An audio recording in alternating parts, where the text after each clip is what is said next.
नमस्कार, NSC9 देख रहे हैं आप। मैं हूं आपके साथ ऋतुश्री पथरिया। बुलेटिन की शुरुआत करेंगे आज की बड़ी खबर के साथ।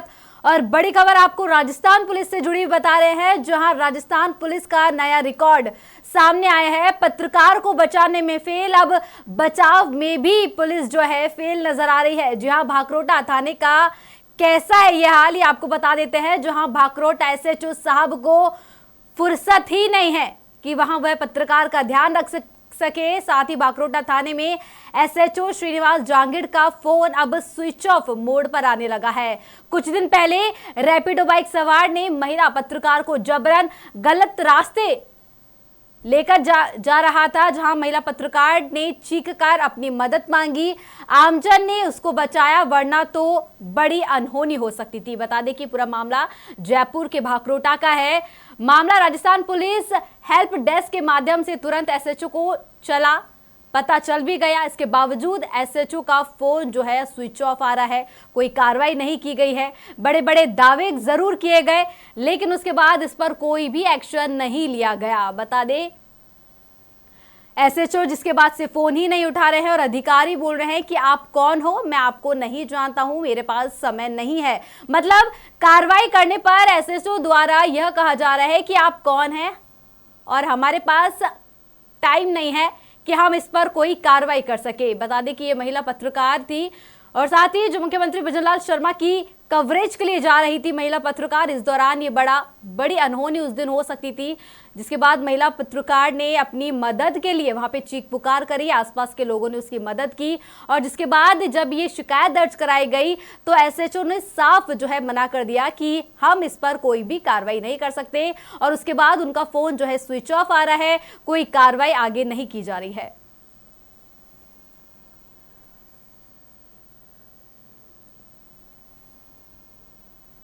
बता दें कि एक तरफ बीजेपी सरकार महिला उत्थान, महिला सुरक्षा का ढोल पीटती नजर आती है और दूसरी तरफ जमीन पर पत्रकार को ही पुलिस थाने में चक्कर काटने पड़ रहे हैं। बता दें कि लोकतंत्र का चौथा स्तंभ जो है माना जाता है, जब सड़क पर अकेला पड़ जाए तो आमजन की क्या हालत होगी, या आप भी सोच सकते हैं। पुलिस अगर रक्षा करने की बजाय टाल मटोल करे तो कानून व्यवस्था का मतलब ही क्या है। बता दें कि राजस्थान में महिलाओं की सुरक्षा का दावा अब जो है एक तरीके से मजाक बन चुका है। SHO श्रीनिवास और जांच अधिकारी से जो है जनता सवाल कर रही है, आपका समय कब आएगा या सिर्फ आप दिखावा ही करते रहेंगे। पुलिस प्रशासन जमीन पर उतरिए, वरना महिला सुरक्षा का बैनर खुद ही फट जाएगा।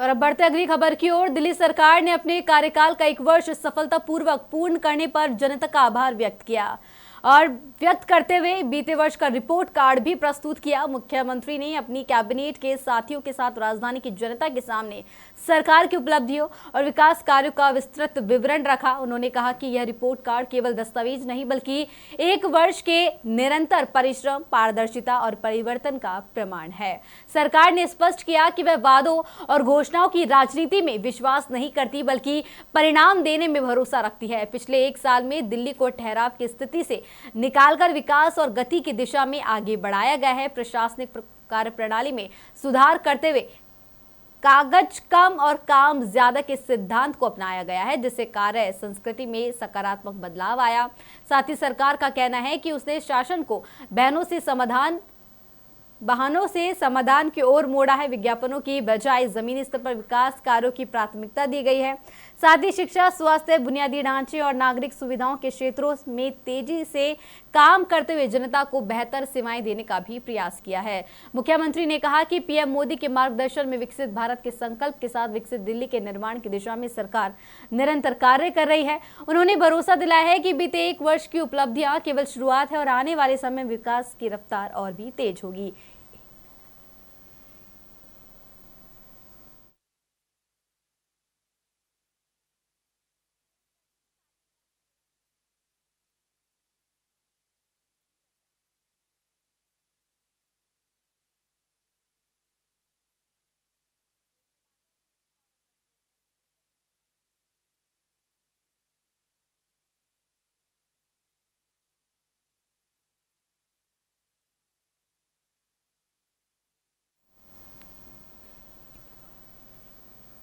नई दिल्ली से खबर है, जहां नई दिल्ली के भारत मंडपम में आयोजित एआई इम्पैक्ट समिट 2026 में मध्य प्रदेश के मुख्यमंत्री मोहन यादव ने मीडिया को संबोधित किया और कहा कि मध्य प्रदेश एक कृषि प्रधान राज्य है और देश की अर्थव्यवस्था में उसका बड़ा योगदान है। कृषि क्षेत्र में गेहूं, धान और सोयाबीन उत्पादन के मामले में मध्य प्रदेश देश में महत्वपूर्ण स्थान रखता है।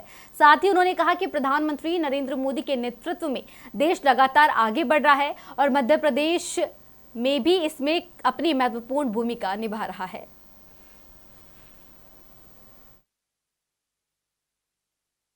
बेहतर से बेहतर उपयोग करके राज्य के अंदर एआई के माध्यम से हमारे किसानों को, युवाओं को, क्षेत्र के वासियों को कितना लाभ मिलेगा, कैसे उनको आगे बढ़ा सकते हैं। खास करके हमारा अपना राज्य कृषि प्रधान बड़ा राज्य है और हमारे देश के अंदर कंट्रीब्यूशन भी बहुत बड़ा है। ऐसे में भविष्य की दृष्टि से हमारे किसानों के लिए उनकी फसलों के उत्पादन में आने वाली बीमारियों की सही समय से जांच, सही समय पे उपचार और उत्पादन बढ़ाते हुए कम लागत से उनको इस एआई का भी क्या लाभ मिले और क्षेत्र क्षेत्र में भविष्य की फसल के विविधीकरण का लाभ भी कैसे मिले। और खास करके एग्रीकल्चर में हॉर्टिकल्चर, फ्लोरिकल्चर तमाम प्रकार की जो संभावना है, फलोद्यान से औषधि के आधार पर नियमित बहुफसली व्यवस्थाओं में और इसके साथ साथ सिंचाई का रकबा, भविष्य की दृष्टि से बिजली, पानी। राजधानी के प्रगति मैदान स्थित भारत मंडपम में चल रहे high profile AI impact summit के दौरान आज उस वक्त हड़कंप मच गया जब यूथ कांग्रेस के कार्यकर्ताओं ने सुरक्षा घेरा तोड़कर परिसर के भीतर प्रवेश कर लिया। प्रदर्शनकारियों ने प्रधानमंत्री नरेंद्र मोदी के खिलाफ आक्रामक नारेबाजी की और पीएम से कॉम्प्रोमाइज्ड के नारे लगाए। जिस समय यह विरोध प्रदर्शन हुआ उस समय समिट में देश विदेश के कई दिग्गज और प्रतिनिधि मौजूद थे। यूथ कांग्रेस के कार्यकर्ता अचानक बैनर पोस्टर लेकर मुख्य हॉल के पास पहुंच गए। सुरक्षा कर्मियों ने तुरंत हरकत में आते हुए प्रदर्शनकारियों को हिरासत में लिया और परिसर से बाहर निकाला।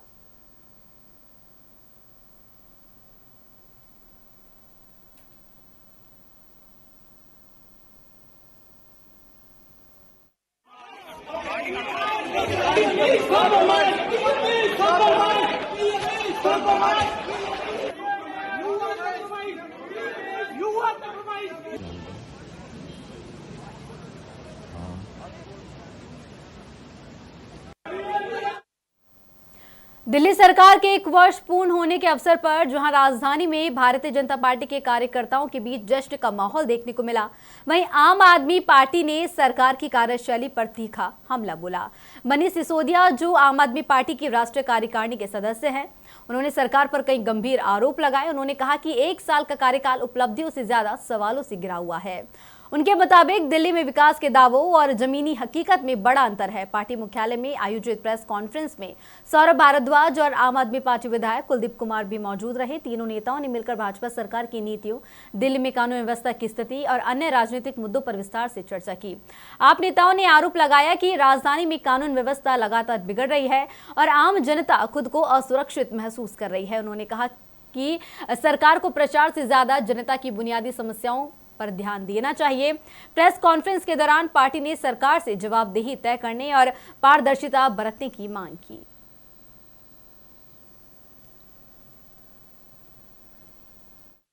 दिल्ली के तिलक नगर से एक बहुत ही दिल दहलाने वाली खबर सामने आ रही है, जिसमें एक 7 साल की मासूम बच्ची का बार बार बलात्कार किया गया। ये हम सबके लिए बहुत चिंता की बात है कि दिल्ली में अपराधियों के, महिलाओं के साथ गलत काम करने वालों के हौसले पूरी तरह से बुलंद हैं। ये पूरी तरह से कानून व्यवस्था का मजाक हम बार बार कहते रहे कि दिल्ली में बना हुआ है। अपराधियों के मन में कोई डर नहीं है, बलात्कारियों के मन में कोई डर नहीं है। 7 साल की छोटी सी बच्ची के साथ भला कोई कैसे बलात्कार कर सकता है? लेकिन दिल्ली में इसलिए हो पा रहे हैं क्योंकि कानून व्यवस्था पूरी तरह से ठप है। कानून व्यवस्था को ठीक करने में भारतीय जनता पार्टी की, गृह मंत्री जी की कोई दिलचस्पी नहीं है। मैं इस प्रेस कॉन्फ्रेंस के माध्यम से भारतीय जनता पार्टी को आज ये कहना चाहता हूं, और इसीलिए मैंने प्रेस कॉन्फ्रेंस रखी है, कि दिल्ली में अब चुनाव खत्म हो गया है। गाली गलौज की राजनीति आपने चुनाव से पहले जितनी करनी थी कर ली। अब तो गाली गलौज की अपनी आदतों को बदल के कुछ काम कर लीजिए। दिल्ली के लोगों ने कानून व्यवस्था आपको पहले से दे रखी है। दिल्ली के बलात्कारियों के अंदर कानून व्यवस्था का खौफ पैदा करिए। दिल्ली के अपराधियों के अंदर कानून व्यवस्था का खौफ पैदा करिए। क्यों नहीं हो पा रहा है? क्योंकि खबर यूपी की अमरोहा से है, जहां जिलाधिकारी निधि गुप्ता वत्स ने तहसील अमरोहा का वार्षिक निरीक्षण किया।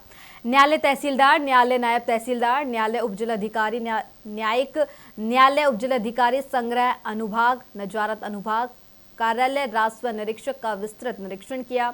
सबसे पहले उन्होंने न्यायालय तहसीलदार का निरीक्षण किया। धाराओं में लंबित प्रकरण और सही से मॉनिटरिंग न करने पर पेशकार एसडीएम अनुरुद्ध कुमार की ओर से वादों में देरी पर स्पष्टीकरण जारी करने के साथ तब तक वेतन आहरित न करने के निर्देश दिए जब तक गुणवत्तापूर्ण निस्तारण न हो। उन्होंने पेशकार को निर्देश दिए कि एक फाइल का एक ही नंबर होना चाहिए और लंबित प्रकरण का निस्तारण समय सीमा के अंदर होना चाहिए।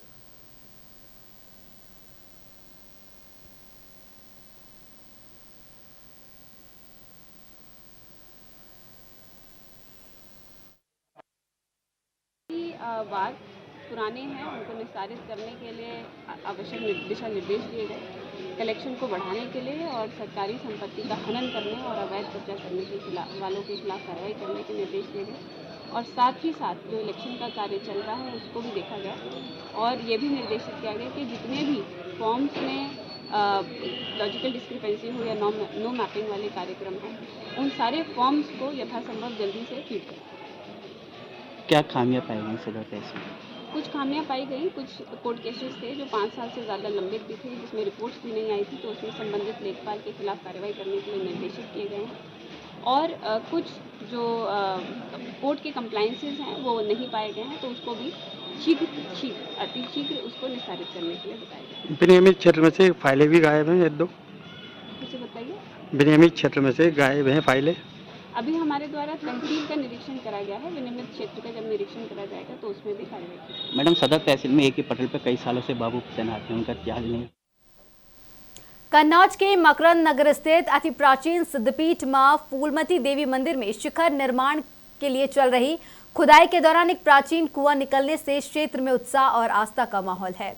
मंदिर परिसर में शिखर निर्माण कार्य के तहत जब जमीन की खुदाई की जा रही थी तभी मजदूरों को नीचे एक पुराने संरचना के अवशेष दिखाई दिए, जिसके बाद सावधानी से खुदाई आगे बढ़ाई गई तो एक प्राचीन कुएं का स्वरूप स्पष्ट हो गया। सूचना मिलते ही स्थानीय श्रद्धालुओं की भीड़ मंदिर परिसर में जुटने लगी। मंदिर के पुजारी शिखर मिश्रा ने बताया कि मां फूलमती देवी के प्रांगण में प्राचीन समय में कुल 7 कुआं हुआ करते थे। उनका कहना है कि इन कुआं का जल अमृत समान प्रभाव वाला माना जाता है। श्रद्धालु इस जल को प्रसाद के रूप में ग्रहण करते हैं और इसे कई शारीरिक बीमारियों में लाभकारी मानते रहे हैं। आप इसमें फूलमती माता के दरबार में, जो कि फूलमती मैया के दरबार में एक गुम्मट और माता की जो चोटी है जो ऊंचे होने का कार्य बनना था, जो कि जमीन से लेके और ऊपर तक की 101 फीट का कार्य बनेगा, गुम्मट बनेगा, जो कि कन्नौज के हर घर से उसके दर्शन होंगे। गुम्मट के कलश के माता के और फूलमती मैया का जो कार्य चल रहा था, कल उसी में 10-10 फीट के जो गड्ढा खोदे जा रहे हैं माता के नी, जो कि उसी में कल एक कुआं का भी देखा गया। कुआं गड्ढा के अंदर निकला हुआ है, जो कि गड्ढे का कोई अंदाज नहीं कितना कुआं अंदर है। और हमें लगता है पौराणिक काल में ये जो घटनाएं हम इतिहास में पढ़ते थे, सुनते थे, कल वो सत्यता हुई है। इसलिए क्योंकि बताया जाता है कि मंदिर के दरबार में माता के आंगन में 7 कुआं थे, तो ये पहला कुआं कल देखा गया है, जो कि माता फूलमती मैया के 5 कदम दूर पर बहुत ही गहरा और अद्भुत, और ऐसा कुआं आज कोई बना भी नहीं सकता है। ऐसे कुएं के दर्शन और ऐसा कुआं निकला हुआ है। हमें लगता है फूलमती माता के जो स्नान और दर्शन होते थे पहले इसी कुआं से कराया जाता था, स्नान माता का। इसीलिए जो माता का जल है अमृत के रूप में हम सभी को प्रसाद में देते हैं, सब लोग ले जाते हैं और उस नीर से भक्तों को आशीर्वाद और भक्तों के बहराइच नानपारा मार्ग पर स्थित जिंघा घाट के पास बाइक से हाई स्कूल की परीक्षा देने जा रहे छात्रों को एक तेज रफ्तार रोडवेज बस ने टक्कर मार दी। घटना के बाद चालक वाहन छोड़कर मौके से फरार हो गया। सूचना पर रामगांव पुलिस ने भी मौके पर पहुंची, लेकिन तब तक दोनों छात्रों की मौके पर ही मौत हो चुकी थी। पुलिस ने एक अन्य घायल को इलाज के लिए अस्पताल में भर्ती करवाया। हादसे के बाद चालक वाहन छोड़कर मौके से फरार हो गया। पुलिस की तरफ से मामले की जांच पड़ताल जारी है।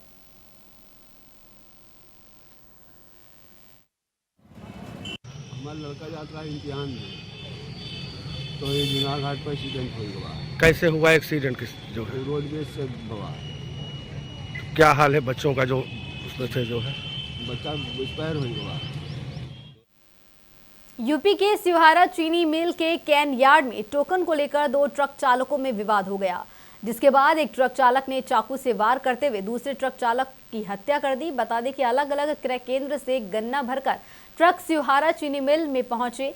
कैन यार्ड में पहुंचने पर टोकन को लेकर दो ट्रक ड्राइवर में विवाद हो गया। देखते ही देखते कहासुनी मारपीट में बदल गई। इसके बाद एक ट्रक चालक ने दूसरे ट्रक चालक सलमान पर चाकू से हमला कर दिया, जिसमें सलमान की मौत हो गई। सूचना मिलते ही पुलिस मौके पर पहुंची और आसपास के लोगों से पूछताछ की। पुलिस का कहना है कि जल्द ही आरोपी को गिरफ्तार किया जाएगा। कार्यवाहक थाना प्रभारी निरीक्षक दिनेश कुमार का कहना है कि अजीम पुत्र यासीन मोहल्ला विरामपुर सियोरा के विरुद्ध तहरीर दी गई है। शव पोस्टमार्टम के लिए भेज दिया गया है। सूचना प्राप्त हुई कि शुगर मिल में टोकन काउंटर पर दो ट्रक चालकों के मध्य विवाद हो गया है। पुलिस बल तत्काल मौके पर पहुंचा तथा जांच करने पर पाया गया कि ट्रक चालक अजीम तथा ट्रक चालक सलमान के मध्य टोकन को लेकर के विवाद हुआ, जिसमें अजीम के द्वारा धारदार हथियार से सलमान के ऊपर वार किया गया, जिसमें सलमान गंभीर रूप से घायल हुआ। पुलिस द्वारा उसे तत्काल CSC लाया गया, जहां पर चिकित्सकों द्वारा सलमान को मृत घोषित कर दिया गया। शव को कब्जे में लेकर पंचायतनामे पोस्टमार्टम की कार्रवाई कराई जा रही तथा परिजनों द्वारा दी गई तहरीर के आधार पर थाना सिवहारा पर अभियोग पंजीकृत करते हुए आरोपी की तलाश के लिए 3 टीमें गठित की गई हैं। शीघ्र ही आरोपी की गिरफ्तारी सुनिश्चित करते हुए अग्रिम विधिक कार्रवाई अमल में लाई जाएगी।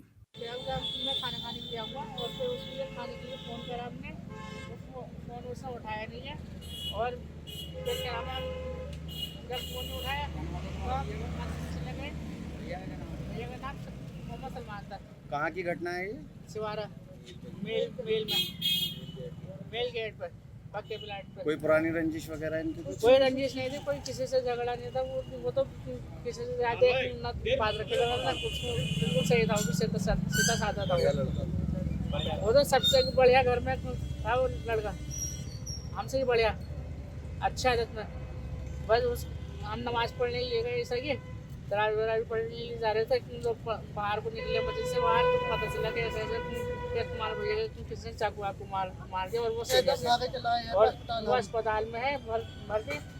और खबर उत्तर प्रदेश के उन्नाव से है, जहां ज्ञात वाहन के टक्कर मारने से एक युवक की मौके पर मौत हो गई, तो वहीं दूसरा घायल बताया जा रहा है, जिसका निजी अस्पताल में इलाज चल रहा है। मामला उन्नाव के 12 सागवाड़ थाना क्षेत्र के उन्नाव अचलगंज मार्ग का है, जहां दो युवक लाइट का काम करने के बाद वापस घर लौट रहे थे। उसी समय ज्ञात वाहन ने पीछे से टक्कर मार दी और मौके से फरार हो गया, जिसमें एक युवक की मौके पर ही मौत हो गई तो दूसरा घायल है। वहीं सूचना पर पहुंचे परिजनों ने पुलिस को तहरीर दी है। साथ ही पुलिस ने घायल युवक को निजी अस्पताल में भर्ती कराया, जहाँ उसका इलाज चल रहा है और मृतक के शव को पोस्टमार्टम के लिए भेज दिया है। वो लाइट लगा के घरे आ रहे थे, उसे वाहन ने टक्कर इनको मार दी। लाइट लगाने कहाँ गए थे ये? 12 सागवाड़ के पास। कौन कौन था साथ में उनके? उनके चाचा का लड़का भी था।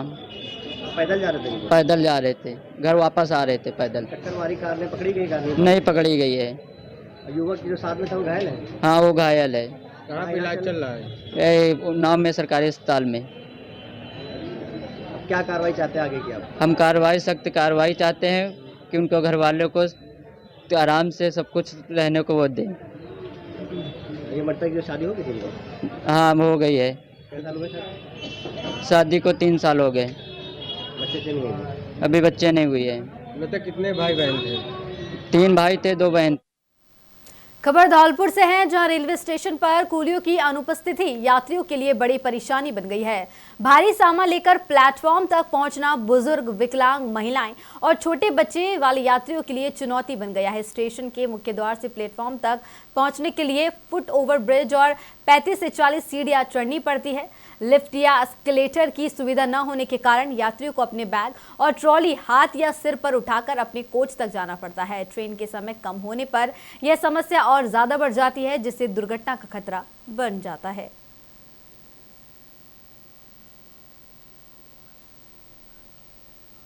कहाँ जा रहे हो? मुजफ्फरनगर जा रहे धौलपुर से। आप अपाहिज हो? हाँ जी, विकलांग है, थोड़ा दिक्कत है जी। सामान आप हाथ में रखे हो जी, कितनी दिक्कत आ रही है? बहुत दिक्कत आ रही जी, बहुत ज्यादा आ रही, ज्यादा दिक्कत आ रही आवश्यकता है जी, आ रही। हाँ, क्यों नहीं है, बहुत दिनों से नहीं है, काफी टाइम से हम भी देखता आ रहे कि यहाँ पे कूली जरूर होना चाहिए। हमारे से भी विकलांग आते हैं जो बेचारे अपाहिज जाते हैं। खबर मथुरा से है, जहां बुधवार देर रात क्षेत्र में एक कार बेकाबू होकर नहर में गिर गई। हादसे में 2 लॉ स्टूडेंट्स अमित और मोहित के साथ राहुल समेत 4 युवकों की मौत हो गई। सभी महावन से गोवर्धन होते हुए बाईपास मार्ग से दीग शादी में शामिल होने जा रहे थे। मोड़ न संभाल पाने से कार 20 फीट गहरी नहर में जा गिरी। गाड़ी के नहर में गिरने की आवाज सुनते ही आसपास के लोग मौके पर पहुंचे। पुलिस के पहुंचने से पहले स्थानीय लोगों ने गाड़ी से 2 युवकों को बाहर निकाल लिया था, लेकिन उनकी मौत हो चुकी थी। इसके बाद मौके पर पुलिस भी पहुंची और दमकल टीम ने क्रेन की मदद से गाड़ी को बाहर निकाला, जिसमें से 2 और युवकों को बाहर निकाला गया, लेकिन वह भी बच नहीं सके। हादसे के बाद पुलिस ने चारों युवकों के शव को पोस्टमार्टम के लिए भेजा। एसपी देहात ने बताया कि सभी सबूत इकट्ठा कर कानूनी कार्रवाई की जाएगी।